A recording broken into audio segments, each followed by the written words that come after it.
Salutations everyone and welcome to What Mattered, the show where I tell you what mattered in the news this week. Sony Entertainment was hacked and a lot of emails and documents not intended for the public was released, which means Kazurai nude photos.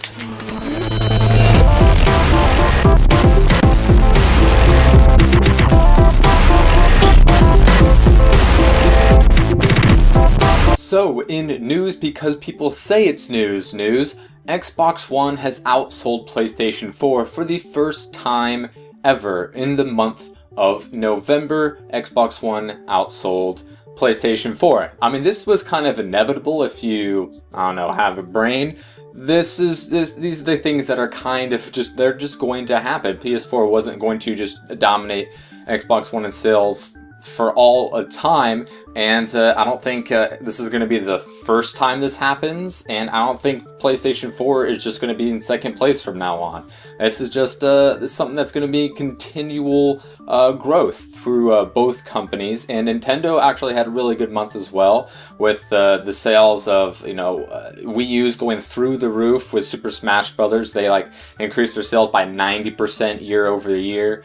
And they've sold a lot, over 710,000 copies of Smash Brothers, which is a fantastic game if you don't have it already. They've also sold 1.5 million of the 3DS version, as well as 1.5 million Ruby Auras, or Pokemon Auras, Ruby, Sapphire, Omega, whatever.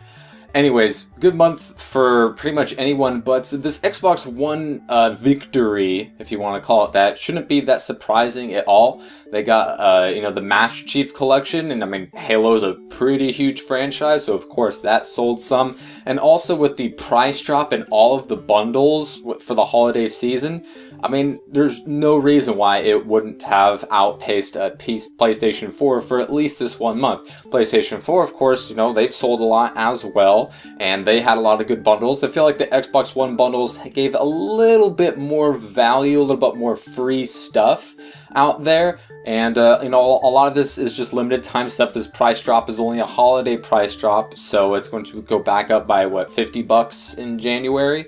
Or at least that's what they say. We'll see. But, this was just something that's going to happen. As the games come out that are exclusive to consoles, they're going to start separating from each other. Because I've said many times before, right now there's no reason to own a PlayStation 4 and an Xbox One right now. There's just way too many games that are being made for the past generation of consoles. For the 7 games I have on the Xbox One, there's only 2 that are exclusive to it. Dead Rising 3 and the Master Chief Collection. All of the others you can get on the PlayStation 4 or the 360, so there's really not a lot of reasons to own a new console right now outside of playing, higher definition and, just better, graphical capabilities and services. So that's the only reason you have to own one, but there's no reason to own 2, because Microsoft has probably 3 good exclusive titles. Sony has 2 maybe, but not really a big one like an Uncharted or something like that, and neither is really separated themselves as far as exclusive titles go. So this is something that's going to be developing and changing. We know that Tomb Raider is going to be an Xbox exclusive. We know that Street Fighter is going to be a PlayStation exclusive. And of course, every Nintendo game is going to be a Nintendo exclusive, because they have the best exclusives, the most exclusives by far. I mean, the Wii U is kind of the console to own right now if you already have a PS3 or a 360. That's just my thoughts about that. So, I mean, good on Microsoft. And people tend to forget that Xbox Ones are outselling what 360s were doing by a lot, and PlayStation 4 is doing the same compared to PlayStation 3. The only one who's struggling against their last iteration is the Wii U to the Wii. You have the Wii, the second best-selling console of all time, so that's kind of hard to defeat. But Wii and Nintendo stuff is still looking up. And speaking of Nintendo and sales, the Amiibos are selling like crazy. I got 2 myself with Smash Brothers.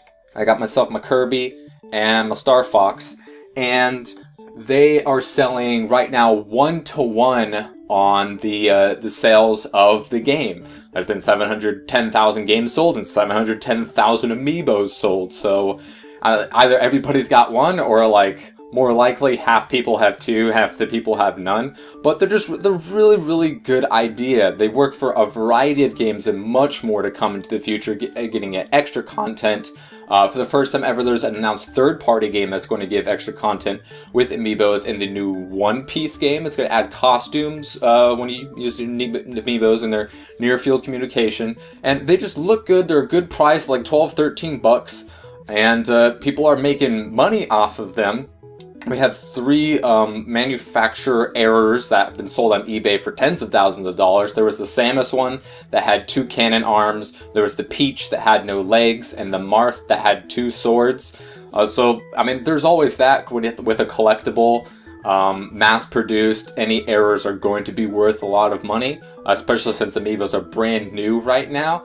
And they also said that Nintendo that they're discontinuing 3 Amiibos. This is according to sales numbers, stuff that Nintendo has said, and stuff that they supposedly have told GameStop that GameStop has put forth in the public, that the Villager, Marth, and Wii Fit Trainer Amiibos are being discontinued. They're not making any more. They said a lot of their characters, the more popular characters, are always going to be available. Your Marios, your Links, your Pikachus. Those are always going to be available, and that makes sense. And with the huge roster of Amiibos, one for every single Smash Brothers character, outside, I think, of the Mii fighters, it kind of makes sense from a fiscal standpoint. They want to keep all of them throughout, the life cycle production of the Wii U or the Amiibos. A little bit surprising that Marth is one of them, since he's such a popular character, especially in Smash Brothers ever since Melee. Very, very big in the competitive scene.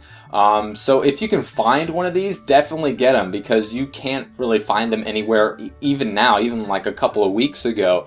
Supposedly, I mean, you can still get them on like eBay and stuff for like $40-50, which is a lot more than what they first started.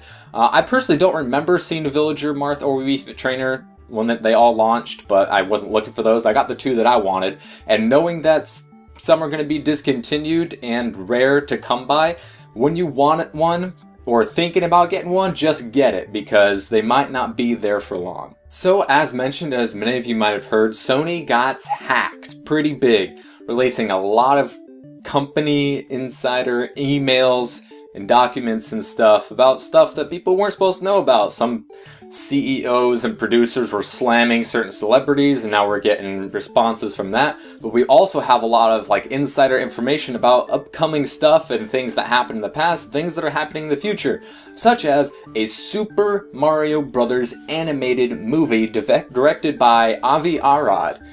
There's pictures of him with Shigeru Miyamoto and stuff about saying, we're the father of Mario, let's make the Motherlode, stuff like that. An animated version of Super Mario Bros., which, let's face it, is the only way you can go, thanks to, this thing. But, regardless, you would have to do animated, and with such a big franchise like Mario, being, I think, the only Nintendo franchise to ever be turned into a film, and it was a disaster back in the, 93 or something like that. We haven't seen another effort from a Nintendo-based property into the movie production. We haven't seen a lot of video game movies, period. We have like the upcoming Sly Cooper and Ratchet and Clank, and those are PlayStation games. But maybe we'll be getting a Super Mario game, and oddly enough, from Sony, Nintendo's competitor in the console market. So that's a little weird. It would be interesting to see, if this movie gets made, because, these company, insider things in early, stages very, very rarely, come to the final stage of those talks and preparations. But if it does, it'll be interesting to see, what they do. The fact that it's Sony making a Nintendo product, and, what comes with that, who's going to be, how it's going to look, who the voice actor's going to be, because we have, Charles Martinet, who's done the voice of Mario since the beginning of Mario. So who are they going to cast for the voice actor of Mario, if not the only voice that he's ever had, the voice that everyone in the globe knows as Mario? That'd be weird and interesting to see if they went with somebody different, especially since he's such a talented and awesome guy. So that's pretty interesting. Also, we learned a little bit about Spider-Man and the talks between Sony and Marvel. As I reported, like a month or two ago, Sony and Marvel were trying to work out, having Spider-Man part of the Marvel Cinematic Universe. And looks like we have a little bit of details of what they were trying to do, and ultimately fell through. It was supposed to be like a 60-40 of Sony, Marvel. Sony would distribute it, but Marvel would have like all of the creative direction and get to do what they want to do with Spider-Man, which would have been awesome, because then he could be in the Civil War movie, and now it didn't happen, and now there's still a Civil War movie gonna happen, but Spider-Man's not gonna be in it, which is really weird, because he's the main character. So that's kind of interesting, sad to see that it didn't happen. It's still possible that some sort of agreement might be made, but, like I mentioned in my movie rights video, you can go ahead and click on that if you have not seen that. It's all about the money. Greedy people with the money. They want to make all the money all for themselves. It doesn't matter if they would make more money with somebody else. They'd still, see the ceiling so high about keeping all these properties, close to the chest. So we'll see what comes of this. There's also reports that if Marvel does get Spider-Man back in some capacity, that they just start from fresh, which, makes sense, because, Sony did their own thing, Marvel wants to separate it, but they wouldn't have Andrew Garfield back as Spider-Man, which I think is a shame. Tobey Maguire was okay for the time, but let's face it, not a good Spider-Man. And Andrew Garfield is A, a good Spider-Man, really good Spider-Man, and B, a really good actor. I don't know why you would give somebody up just because they were in another, cinematic universe that you had no control over. It'd be nice to have some continuity. I hope that they don't reboot it and start from scratch and do an origin story and have the Green Goblin, because we need to see that a third time. So that just it's interesting. I hope Marvel does get Spider-Man back, hope Andrew Garfield returns, and I hope it's all part of Civil War, and I hope it's the best thing ever, because yeah. And in the superhero television news, we have words of Sci-Fi developing a Krypton TV show based on Kal-El, or Superman as we know him, his grandfather on Krypton, the planet that goes kaboom. So focusing on a character that really hasn't been mentioned pretty much at all in the comic or any cinematic or television universe is interesting. It gives them a lot of creative leeway to see what they want to do with that. It wouldn't be concerning any present DC characters, so they have that to fall back on, like a Smallville or an Arrow or the Flash does. But they would be able to do whatever they want. I think it's a really weird direction to go. Superman's grandfather on the planet Krypton. It could be good. We have David Goyer, who's really good, attached to the project. Sci-Fi, not known for the most quality shows, but I'm willing to be, wowed. But overall, I think it's an interesting prospect, but not something that I'm particularly excited about. And in actual Marvel movie news, we have some casting rumors about the Doctor Strange movie on who is going to be playing the Ancient One. The Ancient One who gives Doctor Strange the powers of the Sorcerer Supreme. In the comics, he's, as would be expected, a Tibetan guy, because it takes place in, Asia.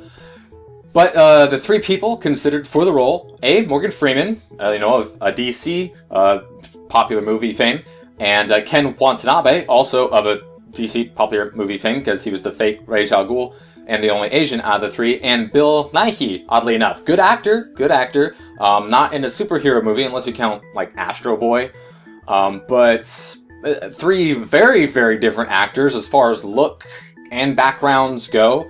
I think Morgan Freeman would be very interesting. He is Morgan Freeman, so of course he could play some ancient, powerful dude. Ken Watanabe is the obvious choice because he's Asian. Not that he has to be, but it's close to the source material, which people would be thankful for, including myself. He's also a very good actor, and Bill Nighy would be an interesting choice. That's three very different directions that they could go. No idea like how important the Ancient One would be to the film. How about like how much screen time he's going to have, how important his character is going to be. But very, very interesting. And hopefully we get more casting news and stuff from the Doctor Strange movie, one that I'm particularly very, very looking forward to. And, I mean, probably by the time the new Avengers is out, we'll get a lot more information about, like, the Ant-Man and the Black Panther and the Doctor Strange and all that goodness for the upcoming MCU Universe Phase Trace. Any hootie in the blowfish, that is what mattered this week. If you'd like to know what matters in the future, hit that subscribe button, comments below. Always appreciate it. If you have any questions, I can answer them. The articles and stories will be in the description below with links for you guys. Hope you enjoyed. I will see you next time.